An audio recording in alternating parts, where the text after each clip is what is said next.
Alors, dans la lignée de mes dernières vidéos, hein, où principalement je parle de changements me concernant, mais après c'est aussi une observation que j'ai pu faire concernant d'autres personnes et d'une manière générale en fait.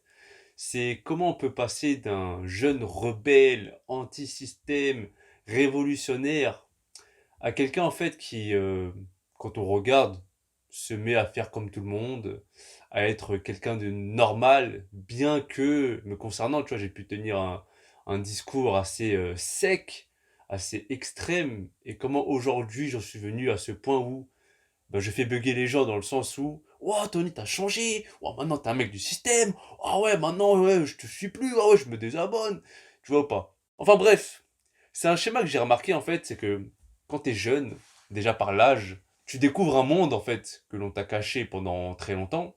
Tu commences à fouiller les coulisses encore une fois et tu découvres des choses qui ne sont pas très jolies.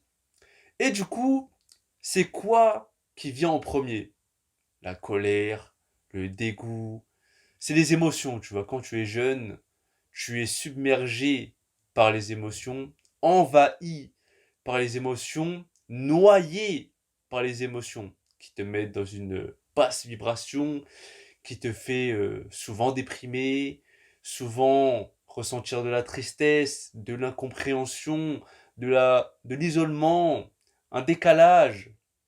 Et du coup, je suis passé par cette phase-là pendant très longtemps. Ça s'est vu, tu vois, pendant toutes ces années de vidéos, hein, où je crachais toujours sur le système, où je critiquais tout le temps, où je détestais les gens, où je les méprisais. À un moment, tu vois, j'étais à mon prime de la critique. Tout ce qui passait, en fait, je voyais toujours la chose noire. Toujours, je relevais la chose, en fait, qui, pour moi, était mal, était mauvais. Souvent, en fait, quand on tombe sous le coup de l'émotion, on voit les choses d'une façon binaire. Je suis gentil, ils sont méchants, je suis dans le bien, ils sont dans le mal, etc. Si tu veux, en fait, avec le temps, qu'est-ce qui fait que je me suis assagi, on va dire? Qu'est-ce qui fait que je me suis calmé et que aujourd'hui, j'estime que j'use plus de la raison que de mes émotions? C'est que j'ai pris des gifles de la vie, c'est que j'ai vécu des choses, j'ai rencontré des gens, et le truc c'est que, au bout d'un moment, en fait, quand on vit suffisamment de choses, si on n'est pas borné, on se remet en question. Et, d'une manière générale, hein, ces différentes expériences, ces différentes gifles de la vie que je me suis mangé, m'ont remis en question, dans le sens où j'ai arrêté de chercher un coupable, j'ai arrêté de chercher un responsable, et c'est tout le contraire. Aujourd'hui, je me dis que je suis le responsable, en fait, de beaucoup de choses qui peuvent arriver dans ma vie. On va dire, allez, un bon 90%, c'est moi. Les 10%, c'est des choses que je ne contrôle pas, c'est des choses qui ne dépendent pas de moi. Et ce que j'ai appris, en fait, avec le temps, c'est la responsabilité de mes pensées, de mes actions, de qui je suis en fait. J'ai aussi appris l'humilité là où pendant très longtemps j'étais plutôt arrogant, orgueilleux, méprisant, hautain. Et je suis un amoureux de la sagesse, de la philosophie. Et tu vois, quand tu lis des philosophes, des œuvres, des courants, il y a souvent cette question de responsabilité qui vient. Cette question aussi de la raison, de se maîtriser, d'être le maître de son âme en fait. Du coup, comment moi, jeune rebelle, je peux cracher sur les autres et me dire amoureux de la philosophie, tu vois? Après bon, je ferai une autre vidéo sur ça, mais c'est pour te dire que, en fait, avec le temps, pourquoi je pense qu'il y a un côté où tout est déjà déterminé, tout est déjà écrit, et les choses se passent selon un ordre de la vie. Là, effectivement, on vit des temps qui sont chaotiques, mais il y a bien une raison derrière tout ça. Et j'essaie de fouiller, en fait, toujours fouiller derrière, prendre du recul pour, en fait, cesser la souffrance que je m'inflige. Dans le sens où c'est pas fatigant d'être toujours en colère, d'être toujours énervé, de toujours cracher sur les autres. C'est fatigant, non? De se battre comme ça au bout d'un moment, tu vois. Je pense que c'est une question de maturité aussi et de limite. Dans le sens où je pense que pour se remettre en question, on doit atteindre un certain niveau où on se dit, bon, ça suffit, il faut que je me remette en question, il faut que je me demande pourquoi c'est comme ça en fait. Et du coup, une fois qu'on a passé ce stade de l'émotion qui nous submerge, j'en suis arrivé là en fait. Le monde est beaucoup plus complexe que ils sont méchants, je suis gentil, je fais le bien, ils font le mal. C'est beaucoup plus complexe. Et si tu veux, j'ai l'impression d'avoir vécu dans deux camps en fait. Dans le camp de ce que je pensais qui faisait le mal, ce que je pensais qu'il faisait le bien. J'ai vécu dans les deux camps, je me suis plus rapproché de l'un pour supprimer l'autre. Et le truc c'est que, en me remettant en question et en écoutant vraiment les histoires des gens, en pénétrant dans l'univers des autres, je me rends compte que je faisais un mauvais jugement. Le côté où moi j'ai raison, vous êtes des merdes, vous avez tort, parce que ça me desservait, tu vois. Comment on peut espérer comprendre ce monde si on rejette celui des autres? Tu vois, avant je crachais sur le système. Ah, le système c'est de la merde, le système pyramidal, oh faut tout niquer, faut tout renverser. Et j'étais vraiment à fond dedans, hein. J'étais vraiment à fond dedans. Mais tu vois, par exemple, ce système, on va dire que t'as des parents, t'as des grands-parents qui sont vieux, etc. Le système permet de les soigner. S'ils ont un problème, peut-être une opération à faire ou peu importe quoi, boum, tu vas à l'hosto, peut-être tu payes, etc. Et puis voilà, on peut les guérir en fait. Donc, ça fait partie du système. Là, le fait que je te communique à travers un appareil électronique, ça fait partie du système. Le fait que plein de choses en fait. Moi qui rejetais à fond le système, soit je vais vivre dans les bois et là je suis à fond dans ce que je dis, soit en fait voilà quoi, c'est compliqué en fait. J'évite aujourd'hui de catégoriser dans le sens où c'est définitif, où c'est absolu. Ah moi je suis un gentil, vous êtes des méchants. Je me dis bon, j'ai agi d'une certaine façon parce que, je vais regarder de l'autre côté, il agit d'une certaine façon parce que, une fois que tu finis par comprendre, il faut passer au-delà de cet énervement, sinon en réalité tu comprends pas vraiment, tu vois, c'est pas intégré en toi. Fut un temps par exemple, tu vois, quand il était vraiment une question de survie, les vieux, les handicapés, on les laissait derrière, parce que ils allaient être des mecs relous en fait, pour la survie. T'es là, tu dois t'occuper d'un vieux, il n'arrive pas à marcher, d'un infirme, il est blessé, faut le porter, etc. Vas-y, on le laisse derrière, il va crever, c'est fini. Là aujourd'hui, encore une fois, si imaginons il y a un de tes proches qui doit être soigné à l'hôpital, t'es bien content qu'il y a ça qui met en place. Qui met en place, c'est le système en gros. Le système en fait, c'est vague, c'est tout, c'est toi, c'est moi. Le truc c'est que si tu craches sur le système, tu craches sur toi-même. Et est-ce que t'es irréprochable? T'es pas irréprochable. Est-ce que je suis irréprochable? Non. J'essaie de faire le juste, j'essaie de donner le bon. Et c'est pour ça que il est difficile de demander la paix quand soi-même on en est loin, de exiger qu'une personne fasse une chose quand nous-mêmes on ne le fait pas en fait. Comment on peut espérer être heureux si on est toujours en colère, si on insulte toujours les gens, si on méprise toujours les autres, tu vois? Il y a vraiment une question spirituelle à se poser en fait. Pourquoi les choses arrivent de cette façon? Pourquoi les gens font ce qu'ils font? Ok, il y a un conditionnement derrière. Ok, il y a une propagande, une ingénierie sociale qui fait que ils sont aveuglés, etc. Ok, mais ça, j'ai envie de te dire, c'est bon, je suis passé outre. J'ai compris comment ça fonctionne. Et après, c'est ça le truc. Et après, qu'est-ce qu'on fait? Et c'est pour ça qu'on est loin des théories à partir du moment où on commence à agir vraiment sur sa vie, sur ce qui dépend de nous en fait. Et c'est beaucoup plus complexe que toutes les théories, hypothèses qu'on peut sortir soi-même dans sa chambre en faisant des recherches sur Internet et en s'énervant pour rien, en étant une boule de colère qui s'isole tout seul en fait. À partir du moment où tu agis sur ta vie, c'est là que tu te rends compte que ah, c'est beaucoup plus complexe que ça. Ça, je n'y avais pas pensé et le fait que j'agisse sur ce que je pensais être absolu, figé, c'est beaucoup plus dur en fait. Et il se trouve que je vais devoir faire l'inverse de ce que je pensais. Enfin bref, qu'est-ce qui fait aussi qu'avec le temps, une personne s'assagit? C'est que en prenant de l'âge, tu te rends compte que tu veux autre chose. Forcément, au bout d'un moment, tu te poses la question de vouloir faire des enfants, avoir des enfants ou pas. Bon, moi, dans mon cas, j'en veux pas. Voilà, c'est réglé, tu vois, même si j'approche la trentaine. Ouais, mais tu sais, t'as pas rencontré la bonne personne. Eh, je veux pas de gosse, c'est bon. Mais il se trouve que, comme j'ai pu le dire dans d'autres vidéos, avec le temps, bah, je suis devenu un tonton. Plusieurs neveux, plusieurs nièces, tu connais.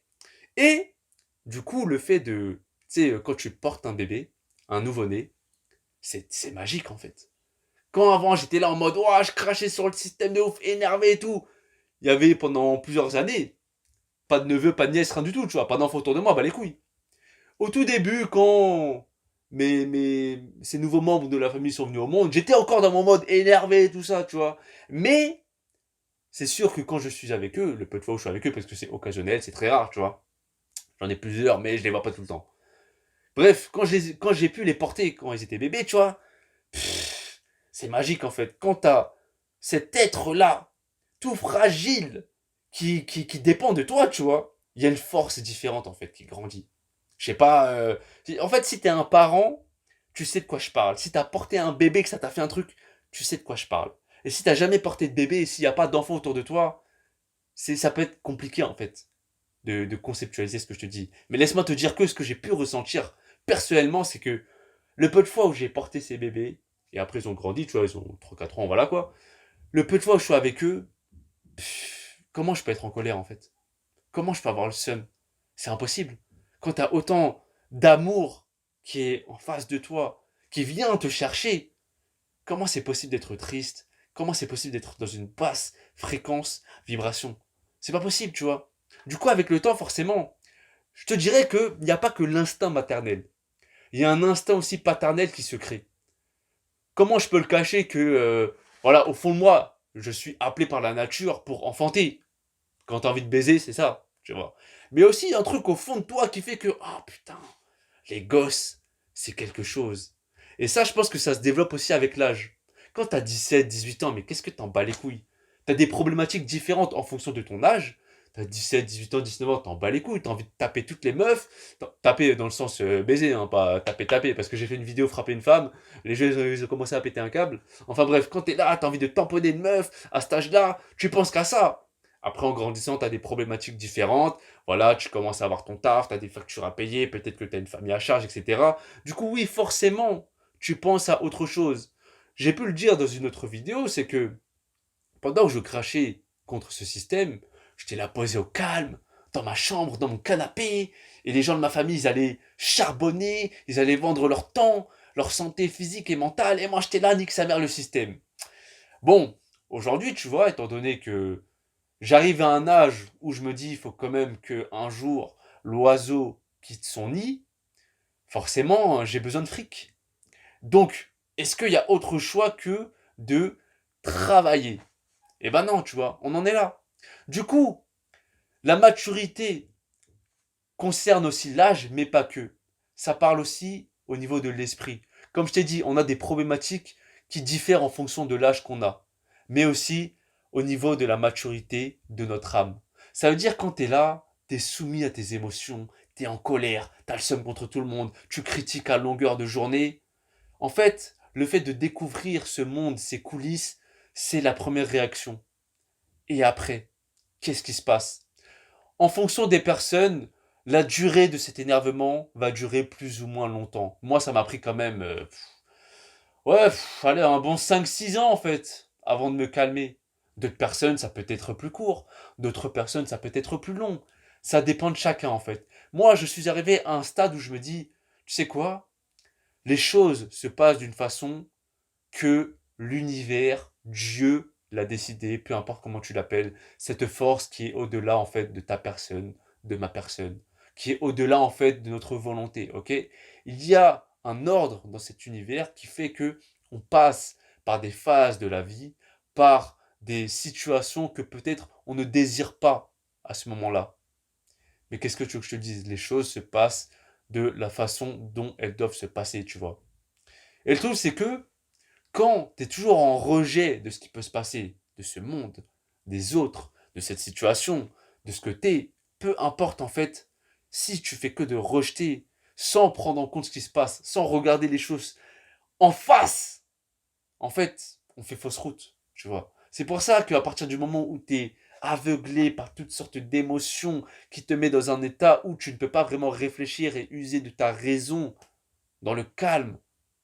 C'est ça en fait qui fait que on voit les choses de la mauvaise manière. Et il y a une chose qui est difficile, tu le sais hein, de toute façon, quand tu es dans cette mouvance, on va dire, quand tu es dans cet état de colère, de mépris des autres, de révolutionnaire, ça t'isole. Beaucoup de temps seul, beaucoup de temps à se poser des questions, à se demander qu'est-ce que je fous là dans ce monde? Qu'est-ce que je suis venu foutre en fait dans ce monde de fous? Bref, l'isolement, t'as capté, c'est difficile de toujours vouloir se battre, d'être toujours sous tension, c'est dur.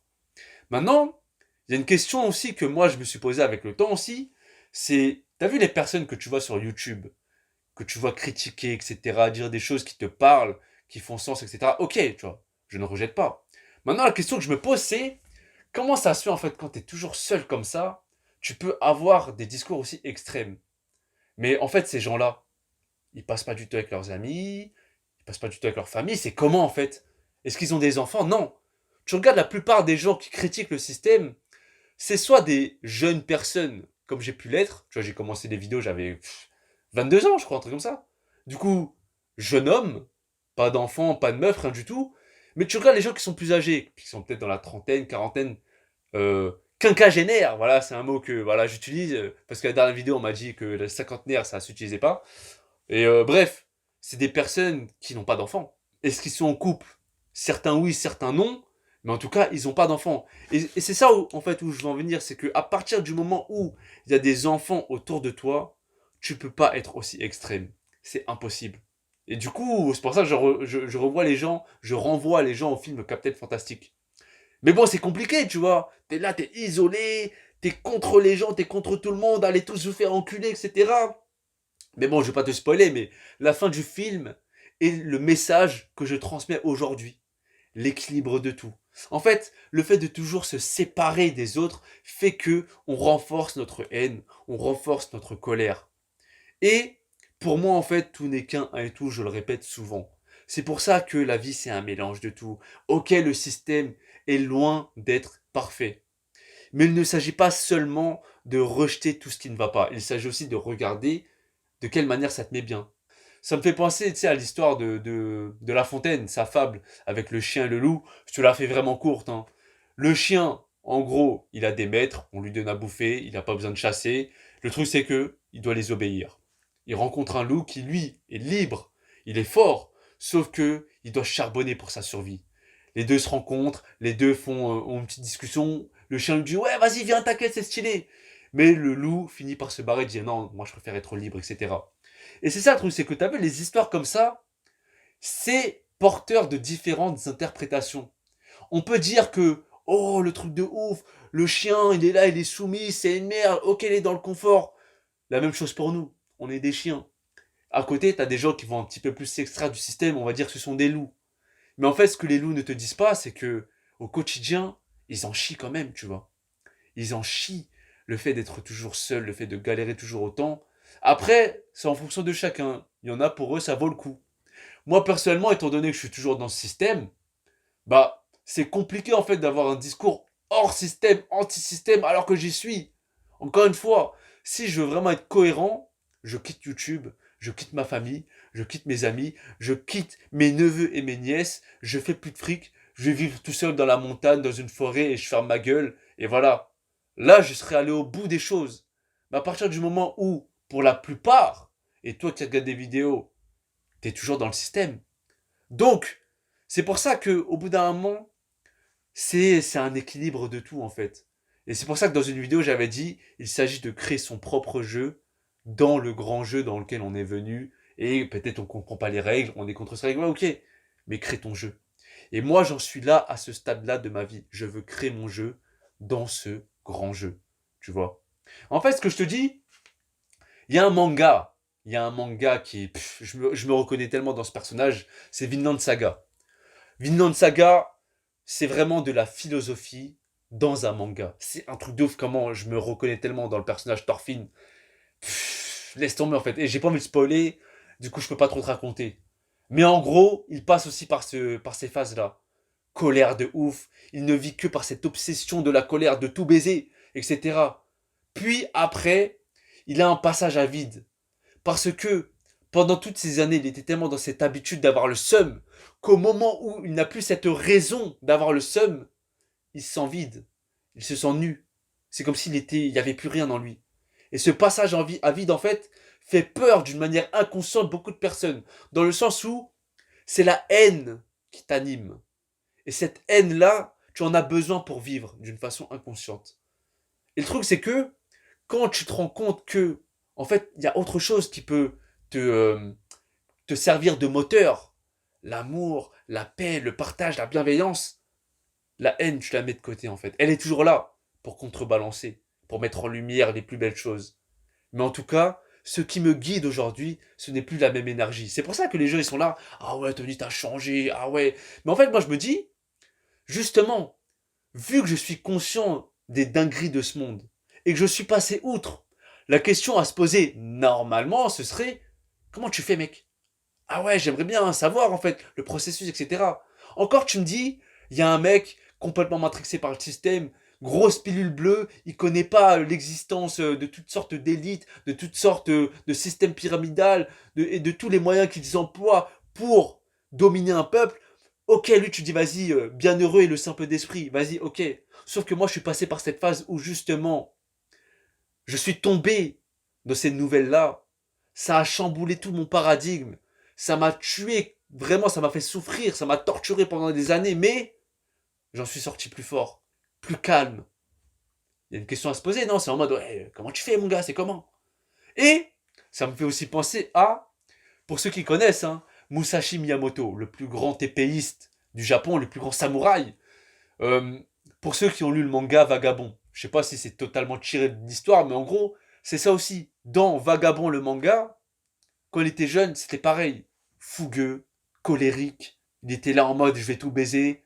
Mais avec le temps, les expériences, les échecs, les rencontres, les gifles de la vie, c'est devenu un homme sage. C'est devenu un homme qui est là, qui fait preuve de beaucoup de calme, de force d'esprit. En fait, les gens pensent que le plus fort, c'est celui qui fait le plus de bruit. Ah, je vais vous baiser le système, ah, je vais vous baiser. Alors que non. Pour moi, le plus fort, c'est celui qui est conscient de ce qui se passe, mais qui se laisse pas prendre, en fait, par toutes sortes de clowneries de ce qui peut se faire dans le camp d'en face. Comme j'ai pu le dire dans ma vidéo, la vie est un jeu. Alors joue. C'est qu'il y a des gens qui sont venus dans cette terre avec une mission. Te mettre des bâtons dans les roues. La question c'est, est-ce que tu vas t'énerver contre eux alors qu'ils font leur mission? Ou est-ce que tu vas juste faire ta vie et éviter en fait ces bâtons dans les roues? Ok, ils vont t'en mettre de temps en temps, mais pour moi la force d'esprit c'est vraiment de se dire, tu sais quoi? T'es pas plus fort que moi en fait. Peu importe ce que tu vas faire, tous les moyens que tu vas utiliser, ça va passer au-dessus de ma tête. Je vais esquiver, hop hop hop. Moi je sais que je suis cohérent dans mes discours. Tu regardes mes vidéos, si tu veux mon changement a commencé ces 2 dernières années. C'est pas là mes dernières vidéos, je me suis dit, tu sais quoi en fait, je vais faire du blé. Non, non, non.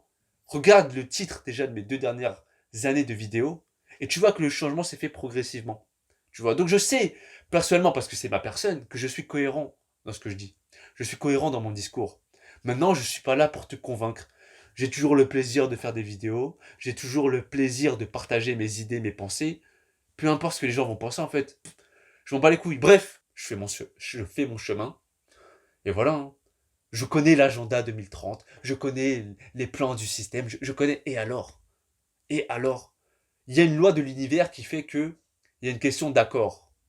Si tu n'es pas d'accord avec une chose, ça ne pourra pas t'arriver. L'esprit. Peut-être qu'ils vont t'enfermer entre quatre murs, peut-être qu'ils vont te dire de ne pas faire ça, te l'interdire, etc. Mais si dedans, ils t'ont pas eu, c'est bon, c'est le plus important. Putain, je me suis dévié de ouf de ce sujet. De base, je devais parler du jeune rebelle qui finit par se ranger. Ouais, bref, c'est ça en gros, hein.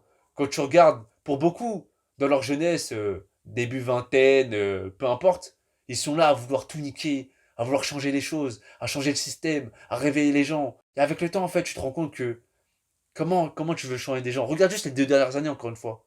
Avec tout ce qui s'est passé, si t'es pas un minimum complotiste, qu'est-ce que tu veux faire? C'est ces gens-là là que tu veux faire réfléchir. C'est ces mêmes personnes-là que tu veux donner une pilule rouge. C'est impossible. Du coup, si c'est impossible, qu'est-ce que tu fais à partir de là? Eh, moi j'ai compris. Ok, c'est impossible. Tu sais quoi? Je vais vivre ma vie. Il faut comprendre que l'humain apprend par mimétisme. Les gens ne vont pas te prendre par exemple par les mots que tu utilises. Surtout avec l'énergie que tu donnes en fait. Les gens vont peut-être te prendre en exemple à partir du moment où tu agis, où tu fais quelque chose pour ta vie. J'en suis là aujourd'hui en fait. Je fais quelque chose pour ma vie. Je suis au courant encore une fois des dingueries de ce monde. Qu'est-ce que je fasse? Ça fait des années que je fais des vidéos où, entre guillemets, j'avertis, hein, parce que c'était quand même une de mes intentions, d'avertir, de réveiller. Ça ne marche pas. Qu'est-ce que je fais à partir de ce moment-là? Tu vois ou pas? Enfin bref, ça fait long. Je te remercie de m'avoir écouté. À la prochaine. Paix, rire, amour. Ah ouais, j'ai oublié de dire. Tu vois, je parle des émotions comme si c'était une mauvaise chose. Je dis ouais, on est envahi par l'émotion, noyé dans l'émotion. Mais justement, je dois faire une vidéo hein, sur les émotions et tout. Il ne faut pas supprimer ces émotions, il faut les transmuter. L'émotion est là pour une raison, il faut utiliser cette émotion. Mais en aucun cas, il faut être soumis à ces émotions. C'est ça que je veux dire. Mais vas-y, je ferai une vidéo sur le sujet, tu connais déjà. Et aussi, tu vois, pour en revenir à la fable de La Fontaine, etc. Encore une fois, ces histoires, t'as l'impression que c'est la binarité. C'est soit t'es un chien, soit t'es un loup. Mais la vie, c'est un mélange de tout. On est à la fois un chien, à la fois un loup. Le loup fait partie aussi d'une meute. Le loup est peut-être tout seul dans sa vie, etc. Mais il a aussi un groupe avec lui. Tu vois? Donc, dans la vie, c'est comme ça. On mélange tout. C'est pas bien, mal, gentil, méchant, etc. Chien, loup. On est tout. On est seul, on est ensemble, etc. Tu vois? Et je vais te donner un exemple. Les gilets jaunes. Genre, il y en a, ils se sont découverts un esprit révolutionnaire. Un esprit red pill, pilule rouge. Oh, le système, etc. Ils voulaient tout baiser. Seulement les samedis, en déclarant une manifestation. Enfin bref. T'as vu, il y a des gens, ils sont là, ils ont perdu un œil, ils ont perdu une main, ils ont été blessés, ils ont peut-être fait de la prison, ils ont dû payer des amendes ou je sais pas quoi, bref, ils ont voulu faire les révolutionnaires. Et à la fin, en fait, ça a payé ou pas? Non. Qu'est-ce qu'ils ont gagné, en fait? Ils se sont fait baiser encore plus. Le truc, c'est que, moi, je me dis, en fait, en vrai de vrai, le mieux, c'est quoi? Ok, on fera toujours partie du système, hein. Par exemple, tu regardes les autonomies sur YouTube, ouais, faut s'extraire, je sais pas quoi. Eh, t'es sur YouTube, t'es dans le système. Arrête de faire le mec ici, je sais pas quoi. Tout le monde est dans le système, faut arrêter de faire le mec, c'est fini. Enfin bref, les gens ils sont là, ils vont te dire, ouais, ne sois plus dans le système, sois pas un mouton, etc. En fait, moi je me dis quoi? On est tous des moutons, à différents degrés. Le mieux, hein, c'est d'avancer en sous-marin, sous couverture. En apparence, on va croire que t'es un mec comme ça, un mec lambda, un pauvre type.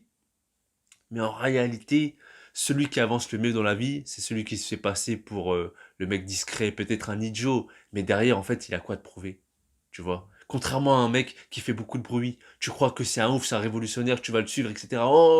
Mais derrière, il fait rien. Donc, c'est pas celui qui va se mettre en avant qui fait le plus, c'est celui qui est là, dans l'ombre. Tu vois ou pas? Et ça, c'est une question d'ego aussi. Ne pas laisser son ego dicter sa vie. Aujourd'hui, je me dis vraiment que, ok, dans les apparences, dans les apparences, je suis un mec normal, CDI, je travaille, etc. Mais au travail, jamais de la vie, pas une seule seconde, il s'imagine ce que je fais sur Internet. Et si là, tu me connais via Internet, via mes vidéos, tu me vois au travail, je suis pas la même personne, hein. Je suis grave pas la même personne, je suis là, je parle, hop, je suis dans mon coin, tu vois ou pas? C'est pour ça que je te dis, je suis un mouton. Dans les faits, je suis un mouton. Mais j'avance sous couverture. J'avance discrètement. Je fais mes trucs. Je fais pas de bruit. Mais j'avance quand même. Alors que si t'es là, tu t'arrêtes. Oh, fils de pute. Oh, tu fais quoi après? Donc voilà, il y avait un commentaire que j'ai reçu dans une de mes dernières vidéos de Enso. C'est fou comment l'argent occupe de plus en plus de place avec l'âge. J'avais répondu, je compte en parler. Donc voilà, cette vidéo, de toute façon, de base, je comptais la faire, hein. C'est vraiment pas une réponse à ce commentaire. Mais dis-toi que voilà, ça te répond ou pas. Donc c'est pour ça, j'incite les gens à commenter, etc. Parce que, j'ai trop de choses à dire. Même si je fais 30 minutes de vidéo, maintenant, sa mère, j'ai trop de choses à dire. Et je peux pas tout dire. Et ça me fout un peu, tu vois. Mais voilà, c'est comme ça. Enfin bref, je vais finir par deux citations. La première, je l'ai déjà utilisée et je l'utiliserai encore. Hier, j'étais intelligent et je voulais changer le monde. Aujourd'hui, je suis sage et je me change moi-même. de Rumi. Elle est pas incroyable cette photo en plus. Elle est en fond là, avec les deux mondes, etc. Tu vois ou pas? Encore une fois, avant, j'étais là en mode rebelle. Je m'intéressais aux faits de la société, à l'extérieur de moi, etc. Je voulais tout baiser. Je me suis brûlé les ailes. J'ai pas perdu un œil, mais j'ai perdu des plumes. Et aujourd'hui, avec le temps, en fait, je me dis, c'est quoi en fait? J'ai un pouvoir d'action. Et dans ce champ d'action qui est en mon pouvoir, je peux faire des choses. Et indirectement, bah, ça aura un impact sur l'extérieur. Enfin bref, deuxième citation de Christophe André. La vie est belle. La vie est dure. Ces deux affirmations sont vraies. Inutile de chercher à établir une moyenne. Mieux vaut admettre qu'il y aura des gifles et des caresses. C'est ça la vie. C'est un tout. Si t'es là, tu fais que t'arrêter sur les gifles. Oh putain, la vie est dure. Oh, ceci, cela, j'ai envie de crever. Qu'est-ce que je suis venu faire dans ce monde? Oh, à côté, il y a aussi des belles choses. Il y a des belles caresses, il y a des petits moments de bonheur, de partage, etc. La vie est belle. Et quand je dis que la vie est belle à des gens qui ne sont que concentrés sur les caresses, ils bug. Tu vois, pas la vie, c'est un tout. Avant, j'étais concentré que sur les gifles. Plus maintenant. C'est pour ça que ça fait bugger les gens qui ne sont que concentrés sur les gifles, t'as compris? Bon, voilà, je m'arrête. Bon, nouveauté, c'est l'instant commercial. Voilà, dans ma dernière vidéo, j'avais dit que je me lançais dans le, avec des guillemets, coaching. Ça a commencé, tu vois, j'ai eu un mec là, dernièrement, un homme de 25 ans, et putain, je suis vraiment fait pour cette merde, hein. Voilà, on me demandait, ouais, mais qu'est-ce que t'apportes, etc. J'apporte le travail sur soi. Dans la page Tipeee, j'ai mis, ouais, je peux apporter des choses qui vont faire du bien à l'âme. Putain, je suis fait pour cette merde, sérieux. Et par exemple, cette personne, tu vois, je vais pas trop dire qui il est, etc. Il m'a posé comme question, ouais, par exemple, comment tu fais pour attirer vers toi les bonnes personnes parce que après on parle normal en fait. Je me place pas en tant que coach, hein, ceci, cela, je vais t'amener des choses. Non, non, t'inquiète. On parle normal, mais putain, c'est vrai que j'ai un truc avec l'humain, je le sais, hein. Donc voilà, instant commercial, si tu veux, des entretiens privés, etc. Dans la description, dans la barre d'infos, tu connais, et puis voilà. Bon, je te dis à la prochaine parce que là, ça fait long.